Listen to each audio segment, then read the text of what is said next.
ಭಾರತೀಯ ಭವ್ಯ ಪರಂಪರೆಯಲ್ಲಿ ಪಂಚಪೀಠಗಳ ಪರಂಪರೆಗೆ ತನ್ನದೇ ಆಗಿರುವಂತಹ ಐತಿಹ್ಯವಿದೆ, ಮಹತ್ತರವಾಗಿರುವಂತಹ ಸ್ಥಾನವಿದೆ.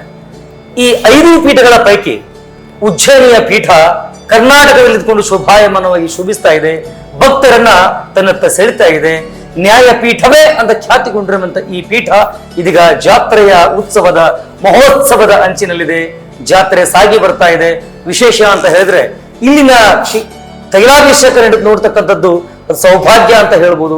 ಇಂತಹ ಪೀಠದ ಜಾತ್ರಾ ಮಹೋತ್ಸವಕ್ಕೆ ಪಂಚಪೀಠಗಳಲ್ಲೊಂದಾದ ಜ್ಞಾನ ಪೀಠವೇ ಅಂತ ಹೇಳಲಾಗ್ತಾ ಇರುವಂತಹ ಕಾಶಿ ಪೀಠದ ಜಗದ್ಗುರು ಮಹಾಸ್ವಾಮಿಯವರು ದಯಮಾಡಿಸಿದ್ದಾರೆ, ನಮ್ಮ ಜೊತೆಗಿದ್ದಾರೆ. ಅವರು ಈ ಪೀಠದ ಪರಂಪರೆಗಳ ಬಗ್ಗೆ, ಪಂಚಪೀಠದ ಐತಿಹ್ಯದ ಬಗ್ಗೆ ಒಂದಷ್ಟು ವಿಚಾರಗಳನ್ನ ನಮ್ಮೊಂದಿಗೆ ಹಂಚಿಕೊಳ್ತಾರೆ. ಬನ್ನಿ ಮಾತನಾಡ್ತಾ ಹೋಗೋಣ. ಶ್ರೀ ಶ್ರೀ ಶ್ರೀ 1008 ಜಗದ್ಗುರು ಡಾಕ್ಟರ್ ಚಂದ್ರಶೇಖರ ಶಿವಾಚಾರ್ಯ ಭಗವತ್ಪಾದ ಮಹಾಸನ್ನಿಧಿಯವರು ನಮ್ಮೊಂದಿಗಿದ್ದಾರೆ. ಅವ್ರನ್ನ ಕಾರ್ಯಕ್ರಮಕ್ಕೆ ವೆಲ್ಕಮ್ ಮಾಡೋಣ. ಪೂಜ್ಯರೇ, ಕಾರ್ಯಕ್ರಮಕ್ಕೆ ಆತ್ಮೀಯವಾಗಿರುವಂತಹ ಸ್ವಾಗತ. ಇದೀಗ ಪಂಚಪೀಠಗಳು ಅಂತಂದ್ರೆ ಬಹುಶಃ ಸಾಕ್ಷಾತ್ ಭಗವಂತನೇ ಉದ್ಭವಿಸಿರುವಂತಹ ಪೀಠಗಳು ಅಂತ ಹೇಳಲಾಗ್ತದೆ. ಅಂತಹ ಪೀಠಗಳ ಪೈಕಿ ಒಂದಾಗಿರುವಂತಹ ಉಜ್ಜಯಿನಿ ಪೀಠ ಕೂಡ ತಂದೆ ಆಗಿರುವಂತಹ ಐತಿಹ್ಯವನ್ನು ಹೊಂದಿದೆ. ಮೊದಲಿಗೆ ಅದೆಲ್ಲವನ್ನೂ ಕೂಡ ಮಾತನಾಡೋಕ್ಕಿಂತ ಮುಂಚೆ ಪಂಚಪೀಠಗಳ ಹಿನ್ನೆಲೆಯನ್ನ ಹೇಳೋದಾದ್ರೆ ತಾವೇನ್ ಹೇಳ್ತೀರಿ, ಏನನ್ನ ಅಪ್ಪಣೆ ಪಡಿಸ್ತೀರಿ ಅಂತ? ಸನಾತನ ವೀರಶೈವ ಧರ್ಮದ ರಾಷ್ಟ್ರೀಯ ಪೀಠಗಳೇ ಪಂಚಪೀಠಗಳು. ಈ ಪೀಠಗಳು ಯುಗ ಯುಗದ ಇತಿಹಾಸವನ್ನು ಹೊಂದಿರುವಂಥವುಗಳು. ಕೃತಯುಗದೊಳಗೆ ಯಾವನೋ ಯುಗಾದಿ ಅಂತ ಕರೀತಾ ಇದ್ರು, ಚೈತ್ರ ಮಾಸದ ಶುಕ್ಲ ಪಕ್ಷದ ಪ್ರತಿಪದೆ, ಅದಕ್ಕೆ ಸೃಷ್ಟಿಯ ಆರಂಭ ದಿನ ಅಂತ ಕರೀತಾರೆ. ಸಾಮಾನ್ಯವಾಗಿ ಭಗವಂತ ಶಿವನು ಬ್ರಹ್ಮನಿಗೆ ಸೃಷ್ಟಿ ಮಾಡ್ಲಿಕ್ಕೆ ಆದೇಶವನ್ನು ಮಾಡಿದಾಗ ಬ್ರಹ್ಮ ಸೃಷ್ಟಿ ಹೇಗೆ ಮಾಡಬೇಕನ್ನು ತಿಳಿಯದೇ ಇದ್ದಾಗ ಭಗವಂತನೇ ಪ್ರಾರ್ಥನಾ ಮಾಡ್ತಾನೆ, ಸೃಷ್ಟಿಂ ವಿದೇಹಿ ಭಗವನ್, ಸೃಷ್ಟಿ ಹೇಗ್ ಮಾಡ್ಬೇಕನ್ನ ತಿಳಿತಾ ಇಲ್ಲ, ಅದಕ್ಕೆ ನೀನೇ ಒಂದು ಸೃಷ್ಟಿಯನ್ನು ಮಾಡಿ ತೋರಿಸು ಅಂತ ತಿಳ್ಕೊಂಡು ಅವಾಗ ಯುಗಾದಿಯ ಅಂದ್ರೆ ಚೈತ್ರ ಮಾಸದ ಶುಕ್ಲ ಪಕ್ಷದ ಪ್ರತಿಪದೆ ದಿವಸನೇ ಪಂಚಮುಖದ ಸದಾಶಿವ ತನ್ನ ಪಂಚಮುಖಗಳಿಂದ 5 ಗಣರನ್ನ ಪ್ರಕಟ ಮಾಡ್ತಾರೆ. ಅವರಿಗೆ ಏಕಾಕ್ಷರ, ದ್ವಕ್ಷರ, ದ್ರಕ್ಷರ, ಚತುರಕ್ಷರ, ಪಂಚಾಕ್ಷರ ಅಂತ ನಾಮಕರಣ ಮಾಡ್ತಾರೆ. ಜೊತೆಗೆ ಅವೇ ಪಂಚಮುಖಗಳಿಂದ ವೀರ, ನಂದಿ, ಭೃಂಗಿ, ವೃಷಭ, ಸ್ಕಂದ ಅಂತಕ್ಕಂತಹ 5 ಜನ ಗೋತ್ರ ಪುರುಷರು ಪ್ರಕಟ ಆಗ್ತಾರೆ. ಜೊತೆಗೆ ಇನ್ನು ಅನಂತ ಶಿವನಿಗೆ ಸಮಾನಾಗಿರ್ತಕ್ಕಂಥ ಅನಂತ ಶಿವಗಣದ ಸೃಷ್ಟಿ ಆಗ್ತದೆ. ಇದು ಗಣ ಸೃಷ್ಟಿ ಅಂತ ಕರೀತಾರೆ. ಅಂದ್ರೆ ಬ್ರಹ್ಮನ ಸೃಷ್ಟಿಗಿಂತಲೂ ಪೂರ್ವದಲ್ಲಿ ಬಂದಿರತಕ್ಕಂತ ಸೃಷ್ಟಿ ಇದು ಗಣ ಸೃಷ್ಟಿ ಅಂತ. ಈ ಸೃಷ್ಟಿ ಆದ ಮೇಲೆ ಮೊದಲು ಬಂದಿರತಕ್ಕಂಥ ಏಕಾಕ್ಷರಾದಿ ಆಚಾರ್ಯರಿಗೆ ಸ್ವತಃ ಶಿವನೇ ದೀಕ್ಷಾ ಸಂಸ್ಕಾರವನ್ನು ಮಾಡಿ ಅವರಿಗೆ ಲಿಂಗ ಧಾರಣೆಯನ್ನು ಮಾಡಿ ಮಂತ್ರೋಪದೇಶವನ್ನು ಮಾಡಿ ಅವರಿಗೆ ತನ್ನ ಜಗದ್ಗುರುತ್ವನ್ನ ಹಸ್ತಾಂತರ ಮಾಡ್ತಾರೆ. ಸದಾಶಿವನಿಗೆ ಆದಿ ಜಗದ್ಗುರು ಅಂತ ನಾವು ಕರಿತೀವಿ. ಸಾಮಾನ್ಯವಾಗಿ ಶೈವ ಸಂಪ್ರದಾಯದ ಎಲ್ಲಾ ಗುರು ಪರಂಪರೆಗೆ ಆದಿ ಅಂದ್ರೆ ಸದಾಶಿವನೇ. ಶಂಕರಾಚಾರ್ಯನ್ನೇ ಮೊದಲು ಮಾಡಿಕೊಂಡು ಎಲ್ಲ ಶೈವ ಪಂಥದವರು ಸದಾಶಿವನನ್ನೇ ಆದಿ ಜಗದ್ಗುರು ಅಂತ ಕರೀತಾರೆ. ಹಾಗೆ ವೀರಶೈವರು ಕೂಡ ಆದಿ ಜಗದ್ದು ಅಂದ್ರೆ ಸದಾಶಿವ. ಆ ಸದಾಶಿವನೇ ತನ್ನ ಜಗದ್ಗುರುತ್ವಾಧಿಕಾರವನ್ನ 5 ಜನ ಪ್ರಥಮ ಗಣರಿಗೆ ಕೊಡ್ತಾ ಇದ್ದಾನೆ. ಅವರಿಗೆ ಏಕಾಕ್ಷರ, ದ್ವಕ್ಷರ ಅಂತ ಹೆಸರಿಡ್ತಾನೆ. ಅವ್ರಿಗೆ ಒಂದೊಂದು ಸೂತ್ರವನ್ನು ಉಪದೇಶ ಮಾಡ್ತಾರೆ. ಮೊದಲನೇ ಸೂತ್ರ 1 ಅಕ್ಷರದ್ದು, ಪದ್ ಅನ್ನುವಂತ ಅದಕ್ಕೆ ಏಕಾಕ್ಷರ ಅಂತ ಅವನಿಗೆ ಹೆಸರು ಬರ್ತದೆ. ಎರಡನೇದು ವೃಷ್ಟಿ ಅಂತ 2 ಅಕ್ಷರ ಸೂತ್ರ, ಅವನಿಗೆ ದ್ವಕ್ಷರ ಅಂತ ಹೆಸರಿಡ್ತಾನೆ. ಮೂರನೇದು ಲಂಬನ ಅನ್ನುವಂಥದ್ದು, ಅದು 3 ಅಕ್ಷರ, ಅವನಿಗೆ ಕ್ಷರ ಅಂತ ಹೆಸರಿಡ್ತಾನೆ. 4ನೇದು ಮುಕ್ತಾಗುಚ್ಛ ಅಂತ ಸೂತ್ರ, ಅದಕ್ಕೆ 4 ಅಕ್ಷರ, ಅವನಿಗೆ ಚತುರಕ್ಷರ ಅಂತ ಕರೀತಾರೆ. 5ನೇದು ಪಂಚವರ್ಣ, ಶಿವಯೇವಾತ್ಮ ಅನ್ನುವಂಥ 5 ಅಕ್ಷರ, ಪಂಚಾಕ್ಷರ ಅಂತ ಹೆಸರಿಡ್ತಾರೆ. ಹೀಗೆ 5 ಸೂತ್ರಗಳನ್ನು ಕೊಟ್ಟು 5 ನಾಮಗಳನ್ನು ಕೊಟ್ಟು ಅವರಿಗೆ ವಿಭಿನ್ನ ದಂಡಗಳನ್ನು ಕೊಟ್ಟು ಅವರಿಗೆ ಹಸಿರು, ಕೆಂಪು, ನೀಲಿ, ಬಿಳಿ, ಹಳದಿ ಬಣ್ಣ ಧ್ವಜಗಳನ್ನು ಕೊಟ್ಟು ಕಮಂಡಲವನ್ನು ಕೊಟ್ಟು ತನ್ನ ಜಗದ್ಗುರುತ್ವಾಧಿಕಾರ ಅವ್ರಿಗೆ ಕೊಡ್ತಾನೆ. ಅವ್ರಿಗೆ ಅಧಿಕಾರ ಕೊಟ್ಟ ಶಿವನ ಜಗದ್ಗುರುತ್ವಾಧಿಕಾರ ಹೋಗೋದಲ್ಲ. ಅವನು ಜಗದ್ಗುರು ಆಗಿದ್ದಾನೆ ಅವ್ರಿಗೂ ಜಗದ್ಗುರುತ್ವ ಅಧಿಕಾರವನ್ನು ಕೊಡ್ತಾನೆ. ಕೊಟ್ಟು ನೀವು ಇನ್ಮೇಲೆ ಕೃತಯುಗ ಪ್ರಾರಂಭವಾಗಿರೋದ್ರಿಂದ ಧರ್ಮ ಸ್ಥಾಪನೆಗೆ ಭೂಲೋಕದಲ್ಲಿ ಅವತಾರ ತಾಳ್ಬೇಕಂತಕ್ಕಂಥ ಆದೇಶವನ್ನು ಕೊಡ್ತಾನೆ. ಈ ಶಿವನ ಸೃಷ್ಟಿಯನ್ನು ನೋಡಿ ಬ್ರಹ್ಮನು ಕೂಡ ಆಗ ಅವನು ಸೃಷ್ಟಿ ಮಾಡ್ತಾನೆ. ಅಂದ್ರೆ ಯುಗಾದಿಯ ಪ್ರತಿಪದೇ ದಿವಸ ಶಿವನ ಸೃಷ್ಟಿನೂ ಆಗಿದ್ದು ಅವತ್ತೇನೆ, ಬ್ರಹ್ಮ ಸೃಷ್ಟಿನೂ ಕೂಡ ಅದಕ್ಕನೆ ಯುಗಾದಿ ಯುಗಾದಿ ಅಂತ ಕರಿತೀವಿ. ಯುಗಾದಿ ಅಂದ್ರೇನು? ಯುಗದ ಸೃಷ್ಟಿ ಆರಂಭವಾಗಿರ್ತಕ್ಕಂಥ ದಿವಸ ಅಂತ ತಿಳ್ಕೊಂಡು. ಆಮೇಲೆ ಶಿವನ ಅಪ್ಪಣೆ ಮೇರೆಗೆ ಬಂದಿರತಕ್ಕಂಥ ಏಕಾಕ್ಷರಾದಿ ಆಚಾರ್ಯರು ಅವರು ಕೊಲ್ಲಿಪಾಕ್ಯಾದಿ 5 ಲಿಂಗಗಳಿಂದ ಪ್ರಕಟರಾಗ್ತಾರೆ. ಅವಾಗ ಭೂಲೋಕದಲ್ಲಿ ದೇವತೆಗಳ ಶಾಸನ ಇರ್ತದೆ. ಅವಾಗ ಪರಮಾತ್ಮ ಎಲ್ಲಾ ದೇವತೆಗಳಿಗೆ, ನೀವೆಲ್ಲ ಇಲ್ಲಿವರೆಗೆ ಭೋಗ ಜೀವಿಗಳು, ಭೋಗದಲ್ಲಿ ಸಮಯವನ್ನು ಕಳೆದು ಇನ್ಮೇಲೆ ನೀವು ಮುಕ್ತಿ ಆಗ್ಬೇಕಾದ್ರೆ ಗುರುವಿಗೆ ಶರಣಾಗ್ರಿ ಅಂತ ಹೇಳ್ತಾನೆ. ಆ ಪ್ರಕಾರ ಶಿವನ ಆದೇಶದ ಮೇಲೆ ಎಲ್ಲಾ ದೇವತೆಗಳು ಪಂಚಪೀಠ ವಿಭಕ್ತರಾಗಿ ಹೋಗಿ ದೀಕ್ಷಾ ಸಂಸ್ಕಾರವನ್ನು ಮಾಡಿಸುವಂತಾರೆ. ಅವಾಗ ಎಲ್ಲರ ಮಸ್ತಕದ ಮೇಲೆ ಲಿಂಗ ಬರ್ತದೆ. ಅದಕ್ಕೆ ಸಿದ್ಧಾಂತ ಶಿಖಾಮಣಿಯಲ್ಲಿ ಬ್ರಹ್ಮ ವಿಷ್ಣು ಆದಯೋ ದೇವ ಮುನಯೋ ಗೌತಮಾದಯ ಧಾರಯಂತಿ ಸದಾ ಲಿಂಗಂ ಉತ್ತಮಾಂಗೆ ವಿಶೇಷತಃ. ಎಲ್ಲ ದೇವತೆಗಳು ಪಂಚಪೀಠದ ಆಚಾರ್ಯರಿಂದ ಕೊಡಲ್ಪಟ್ಟಂತಹ ಲಿಂಗಗಳನ್ನ ತಮ್ಮ ಮಸ್ತಕದ ಮೇಲೆ ಧರಿಸಿಕೊಂಡು ಒಂದೊಂದು ಪೀಠದ ತತ್ವವನ್ನು ತಿಳ್ಕೊಂತಾರ. ವೀರ ಅಂದ್ರೇನು, ಸದ್ಧರ್ಮ ಅಂದ್ರೇನು, ವೈರಾಗ್ಯ ಅಂದ್ರೇನು, ಸೂರ್ಯ ಸಿಂಹಾಸನ ಅಂದ್ರೇನು, ಜ್ಞಾನ ಸಿಂಹ ಅಂತ ಎಲ್ಲವನ್ನು ತಿಳ್ಕೊಂತಾರ. ಆಮೇಲೆ ಮುಂದೆ ತ್ರೇತಾಯುಗ ಬರ್ತದೆ. ಅವಾಗ ಪುನಃ ಪರಮಾತ್ಮ ಇವ್ರಿಗೇನೆ ಪುನಃ ಅವಾಗ ಹೆಸರು ಚೇಂಜ್ ಮಾಡ್ತಾನೆ. ಏಕವಕ್ತ್ರ, ದ್ವಿವಕ್ತ್ರ, ತ್ರಿವಕ್ತ್ರ, ಚತುರ್ವಕ್ತ್ರ, ಪಂಚವಕ್ತ್ರ ಅಂತಕ್ಕಂಥ ಹೆಸರು ಬರ್ತಾರೆ. ಅವಾಗ ಬಂದಂಥವರು ಯಕ್ಷ, ರಾಕ್ಷಸ, ಕಿನ್ನರ, ಕೆಂಪುರುಷಾದಿಗಳಿಗೆ ದೀಕ್ಷಾ ಸಂಸ್ಕಾರ ಮಾಡಿಕೊಟ್ಟು ಮಹಾಮಂತ್ರ ಉಪದೇಶವನ್ನು ಮಾಡ್ತಾರೆ. ಮುಂದೆ ದ್ವಾಪರ ಬರ್ತದಲ್ಲ, ದ್ವಾಪರ ಬಂದ ಅವರೇ ರೇಣುಕ, ದಾರುಕ, ಘಂಟಾ ಕರ್ಣ, ಧೇನು ಕರ್ಣ, ವಿಶ್ವಕರ್ಣ ಹೆಸರನ್ನು ಬರ್ತಾರೆ. ಅವರು ಕ್ರಮವಾಗಿ ಪರಮಾತ್ಮ ತಲೆ ಹೇಳಿರ್ತಕ್ಕಂಥ ಸೂತ್ರಗಳನ್ನು ಈ ಋಷಿಗಳಿಗೆ ಉಪದೇಶ ಮಾಡ್ತಾರೆ. ಅವರು ಪದ್ವಿಧಿ, ವೃಷ್ಟಿ, ಲಂಬನ, ಮುಕ್ತಾಗುಚ್ಛ, ಪಂಚವರ್ಣ ಅಂತಕ್ಕಂಥ ಸೂತ್ರಗಳನ್ನ ಅಗಸ್ತ್ಯ, ದದೀಚಿ, ವ್ಯಾಸ, ಸಾನಂದ ಮತ್ತು ದೂರ್ವಾಸ ಋಷಿಗಳಿಗೆ ಉಪದೇಶ ಮಾಡ್ತಾರೆ. ಹೀಗೆ ದ್ವಾಪರ ಯುಗದಲ್ಲಿ ಈ ಸೂತ್ರಗಳ ಪ್ರಚಾರ ಋಷಿಗಳ ಮುಖಾಂತರ ಆಗ್ತದೆ. ಮುಂದೆ ಕಲಿಯುಗ ಬಂದಾಗ ಅವರೇ ರೇವಣಾರಾಧ್ಯ, ಮರುಳಾರಾಧ್ಯ, ಏಕೋರಾಮಾರಾಧ್ಯ, ಪಂಡಿತಾರಾಧ್ಯ, ವಿಶ್ವಾರಾಧ್ಯ ಅಂತಕ್ಕಂಥ ಹೆಸರಿನಿಂದ ಮತ್ತು ಹೀಗೆ 4 ಯುಗಗಳಲ್ಲಿ ಈ ಪಂಚಪೀಠಗಳು ಯಾವಾಗಲೂ ಅದೇ ಸ್ಥಾನದಲ್ಲಿ ಬಂದಂಥವುಗಳು. ಅದಕ್ಕೆ ಪಂಚಪೀಠಗಳು ನಮ್ಮ ದೇಶದ ರಾಷ್ಟ್ರೀಯ ಮಹಾಪೀಠ ಅಂತ ಕರೆಸಿಕೊಳ್ತಾವೆ.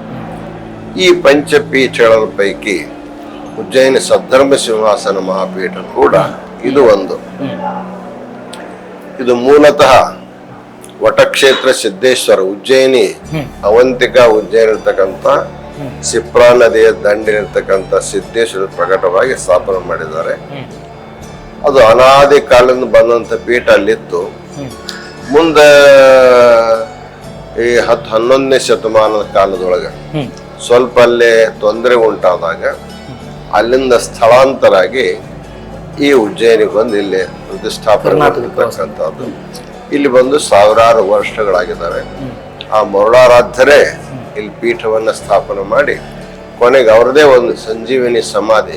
ಇವತ್ತೇ ನಾವು ಮಹಾಭಿಷೇಕ ಮಾಡ್ತೀವಿ, ರಥೋತ್ಸವ ಮಾಡ್ತೀವಿ, ತೈಲಾಭಿಷೇಕ ಮಾಡ್ತೀವಲ್ಲ, ಆ ದೇವಸ್ಥಾನದಲ್ಲ, ಅದು ಈ ಪೀಠದ ಮರುಳಾರಾಧ್ಯರ ಒಂದು ಸಂಜೀವಿನಿ ಸಮಾಧಿ, ಗುರುಪೀಠ, ಗುರು ಸಮಾಧಿ ಅಂತ ಪೂಜೆ ಮಾಡ್ಕೊಳ್ತದೆ. ಇದು ವೈಶಾಖ ಮಾಸದ ಶುಕ್ಲ ಪಕ್ಷದ ಪಂಚಮಿಗೆ ಅವರು ಪ್ರಕಟವಾಗಿರ್ತಕ್ಕಂಥ ದಿವಸ ಅಂತ ತಿಳ್ಕೊಂಡು ಆ ಜಯಂತಿಯನ್ನ, ಯುಗಮಾನೋತ್ಸವನ್ನ ಪ್ರತಿ ವರ್ಷ ಮಾಡ್ಕೊಂಡು ಬರ್ತಾ ಇದ್ದಾರೆ. ಪಂಚಮಿ ದಿವಸ ಲಕ್ಷಾಂತರ ಜನ ಸೇರಿಕೊಂಡು ರಥೋತ್ಸವ ಮಾಡ್ತಾರೆ. ಸಾಮಾನ್ಯ ರಥೋತ್ಸವ ಮಾಡ್ತಕ್ಕಂಥ ಉದ್ದೇಶ ಅಂದ್ರೆ ಯಾವ ದೇವರು 364 ದಿನ ಗರ್ಭಗುಡಿಯಲ್ಲಿ ಕುತ್ಕೊಂಡು ಪೂಜೆ ಮಾಡಿಸ್ಕೊಳ್ತದ, ಬಹುತೇಕ ಎಲ್ಲರಿಗೂ ನೋಡ್ಲಿಕ್ಕೆ ಆಗೋದಲ್ಲ. ಅದಕ್ಕೆ ಅವ್ ನೋಡ್ಬೇಕಂದ್ರ ಗುಡಿಯಾಗ ಬಂದ ನೋಡ್ಬೇಕು, ಅದಕ್ಕೆ ಎಲ್ಲರೂ ಬಂದು ನೋಡ್ಲಿಕ್ಕೆ ಆಗೋದಿಲ್ಲ ಅಂತ ತಿಳ್ಕೊಂಡು ಸ್ವತಃ ದೇವರೇ ಗುಡಿ ಬಿಟ್ಟು ಹೊರಗೆ ಬಂದು ರಥದಲ್ಲಿ ಕೂತ್ಕೊಂಡು ಲಕ್ಷಾಂತರ ಜನರಿಗೆ ದರ್ಶನ ಕೊಡ್ತಕ್ಕಂಥ ಯೋಗ. ಯಾವುದೇ ಊರಿನಲ್ಲಿ ರಥ ಬರ್ತತಿ ಅಥವಾ ಗುರುಗಳು ಪಲ್ಲಕ್ಕಿಯಲ್ಲಿ ಬರ್ತಾರಂದ್ರೆ ಅದೇ ಉದ್ದೇಶ. ಗುರುಗಳನ್ನ ದರ್ಶನ ಮಾಡ್ಬೇಕಾದ್ರೆ ಮಠಕ್ಕೆ ಬರಬೇಕು. ಮಠದಲ್ಲಿ ದರ್ಶನ ಬಂದವ್ರಿಗೆ ಹಾಕದು, ಹೊರಗಿದ್ದವ್ರಿಗೆ ಆಗಂಗಿಲ್ಲ. ಅದಕ್ಕೆ ಒಂದು ಸಂದರ್ಭಗಳಲ್ಲಿ ಗುರುಗಳಾದವರು ಪಲ್ಲಕ್ಕಿಯಲ್ಲಿ ಕುತ್ಕೊಂಡು ಹೊರಗೆ ಬರ್ತಾರೆ, ದೇವರು ರಥದಲ್ಲಿ ಕುತ್ಕೊಂಡು ಹೊರಗೆ ಬರ್ತಾನೆ. ಅಂದ್ರೆ ಸಾರ್ವತ್ರಿಕವಾಗಿ ಎಲ್ಲಾ ಜನರಿಗೆ ಜಾತಿ ಧರ್ಮ ಪಂಗಡ ಬಿಟ್ಟುಕೊಟ್ಟು ಆಬಾಲ ವೃದ್ಧರಿಗೆ ದರ್ಶನ ಸಿಗಬೇಕು, ಆಶೀರ್ವಾದ ಸಿಗೋ ದೃಷ್ಟಿಯಿಂದ ಬಂದ. ಅದಕ್ಕೆ ಲಕ್ಷ ಗಂಟ್ಲೆ ಜನ ದೇವರು ಇವತ್ತು ನಮ್ಮ ದರ್ಶನ ಕೊಡ್ಲಿಕ್ಕೆ ಹೊರಗೆ ಬರ್ತಾನ ಅಂತ ತಿಳ್ಕೊಂಡು ಎಲ್ಲಾರು ಬರ್ತಾರೆ. ದೇವರಿಗೆ ನೈವೇದ್ಯ ಮಾಡ್ಲಿಕ್ಕೆ ಆಗೋದಿಲ್ಲ ಅಂತ ಇದ್ದಲ್ಲಿಂದಾನೆ ಅವ್ರ ಉತ್ತತ್ತನೋ ಬಾಳೆಹಣ್ಣನೋ ಅರ್ಪಣೆ ಮಾಡ್ತಕ್ಕಂಥ ಭಾವದಲ್ಲಿ ನೀವೆಲ್ಲ ನೋಡ್ಕೊಂಡು ಬರ್ತಾ ಇದ್ದಾರೆ.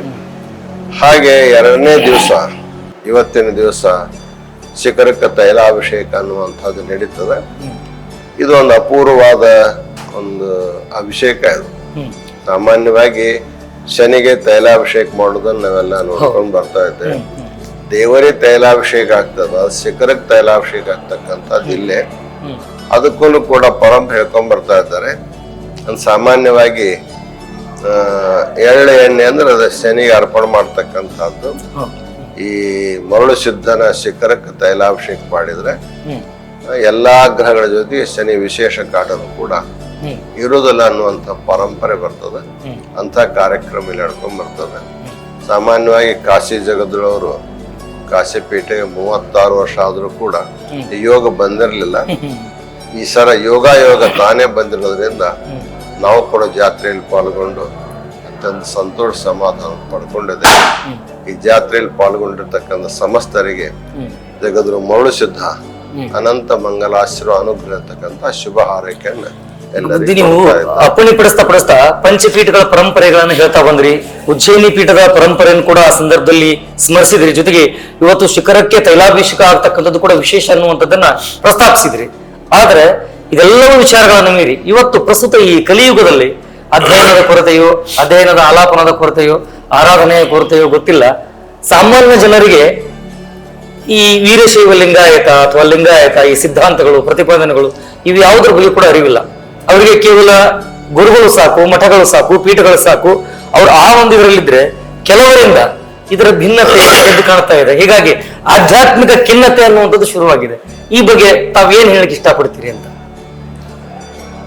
ಯಾವಾಗಲೂ ಧರ್ಮ ಆಧ್ಯಾತ್ಮದ ಬಗ್ಗೆ ಮನುಷ್ಯನ ಮನಸ್ಸಲ್ಲಿ ಶ್ರದ್ಧೆ ಅನ್ನುವಂಥದ್ದು ಬಹಳ ಮುಖ್ಯ.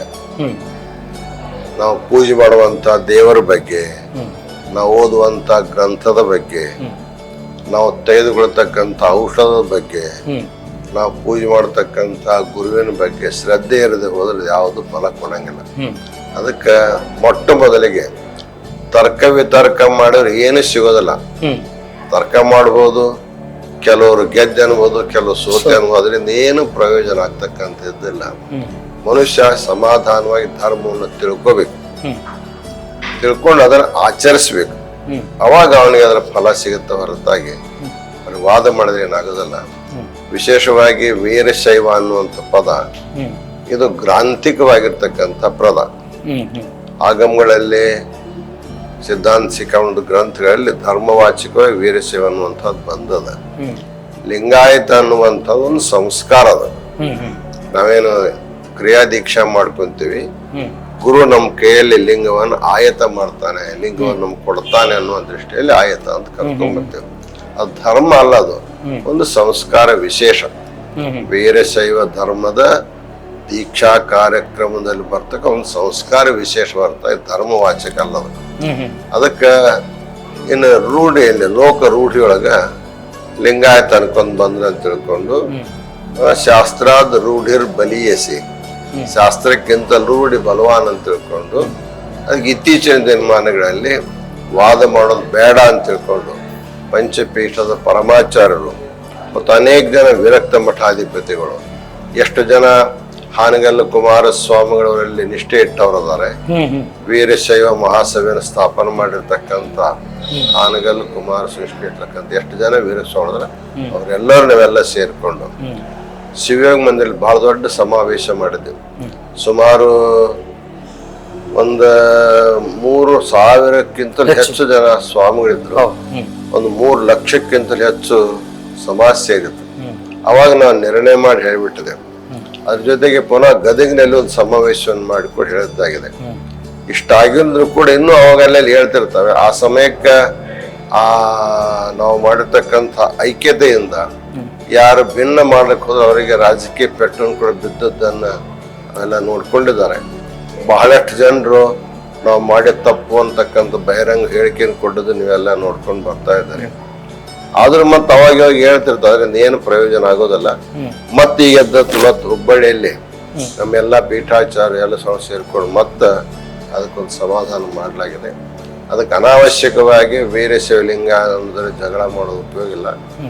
ಒಂದೇ ತತ್ವ ಒಂದೇ ಧರ್ಮ ಎಲ್ಲ ಇರೋದ್ರಿಂದ ಎಲ್ಲರೂ ಒಂದಾಗಿ ಹೋಗ್ಬೇಕು, ಧರ್ಮವನ್ನು ಆಚರಿಸ್ಬೇಕು.